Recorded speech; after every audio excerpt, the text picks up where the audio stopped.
欢迎来到明星新闻 MKN Star News 频道，请订阅频道，所以大家不要错过当天最热门的新闻。我们今天的时事通讯包括以下内容：迪丽热巴现身免税店，海量生图曝光，被嘲比例不佳，全靠打扮。迪丽热巴自沉浸大半年后，3月份可谓强势归来。3月上旬活动不断，成功恢复劳模风采。3月10日，迪丽热巴再次现身线下免税店，现场人气爆棚。网友也试出了其海量生图，却引发争议。当天现场绝对可以用一个人山人海来形容。迪丽热巴是在1楼搭了一个活动台子，不止台子周边被围得水泄不通，连2楼乃至3楼的栏杆旁都挤满了围观的群众。大家踮起脚尖，拿起手机拍照，纷纷想见证下这位90花顶流的风采。之后，迪丽热巴在众人的簇拥下走来，两侧早已围满了保安。不过网友却先被开场的小姐姐所吸睛，直言其太有气质。随后迪丽热巴成功现身，现场一片尖叫。从生图状态来看，迪丽热巴皮肤白到发光，身材也暴瘦了不少，但整个人似乎娇小了许多。之后迪丽热巴上台展示产品，并和现场的粉丝互动。近看迪丽热巴的生图，更觉得她瘦了不少，但不知是裙子的缘故，还是拍摄角度的原因，个子压缩了不少，小腿粗短，身材比例似乎不佳。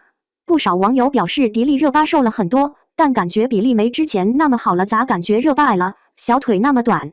翻看迪丽热巴之前的活动图，发现网友所言不虚，明明是同样的身高，但迪丽热巴这次的身材比例显然不及之前修长。不过从造型来看，更有可能是裙子的款式问题。当天迪丽热巴穿着流纹款的绑带式黑色连衣裙，上身同样是2条黑色的绑带，中间镂空设计，当然尺寸远不及流纹。可惜裙子长度过于尴尬，将迪丽热巴的大长腿压缩了不少，才有了这样感觉的视觉效果。在工作室晒出的精修图中，迪丽热巴的身材比例则好了很多。除却身材比例，迪丽热巴的颜值也引发网友热议。有网友觉得迪丽热巴休息一段时间后颜值回春，脸部胶原蛋白满满，有了当年凤九的感觉。仔细看迪丽热巴的生图状态，虽然身材纤细，但脸上却没有暴瘦，两颊肉嘟嘟的恰好到处，既不会过于发胖，又给人元气满满的形象。加上这白皙透亮的皮肤，粉丝直言其压根不像30岁的年纪，有种20出头的小姑娘既视感。在现场，迪丽热巴还发挥了撩人的手段，刻意凹一些姿势撩拨粉丝，令现场的粉丝尖叫声连连。不过也有一些网友秉承着不一样的看法，吐槽迪丽热巴看上去很一般。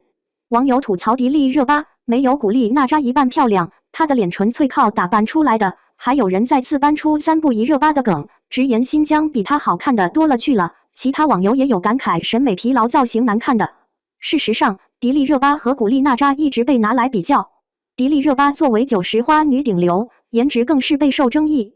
当然，审美本就不是单一的，是多元的，见仁见智的，没有谁能达到绝对统一的审美。迪丽热巴也不外如是，但能得到粉丝的青睐和大部分网友的认同已属不易。最后再欣赏一波迪丽巴热现场的美貌吧，身材瘦削又元气满满，身量颀长，甚至超过了一旁的男主持人。她仪态得体，落落大方，脸上始终带着淡淡的笑容，有点到为止的艳，却有着不可方物的美，一颦一笑都直击粉丝心底。迪丽热巴沉寂大半年，让娱乐圈失色不少，如今她成功归来，又点亮了不少人的眼睛。与其吹毛求疵，不如大肆欣赏热巴的美貌吧。感谢您观看视频，请订阅我们的频道以支持我们。